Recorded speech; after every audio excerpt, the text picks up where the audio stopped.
all, yes, we are very thankful to the Indian government. I think that India has played a conducive role in supporting peace in our region. India has a lot to bring to the plate when it comes to economic activity. You have so many stakes in the West Asia, millions of Indian workers. India could build projects. India is the new builder of the world.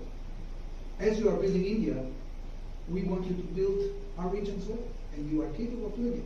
Only 2 or 3 weeks ago, we had here a delegation from the finance ministry that actually approached the Indian companies to come and play a role in building infrastructure in Israel. They could easily also build infrastructure for the Palestinians as well.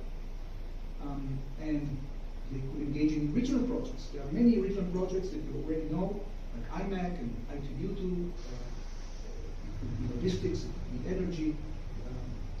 So I think that if we have a sound security foundation for our region, and we have a political consensus around a plan, then you can bring an economic dimension that India could be a part of, because it's also part of this political consensus. Now, your second question.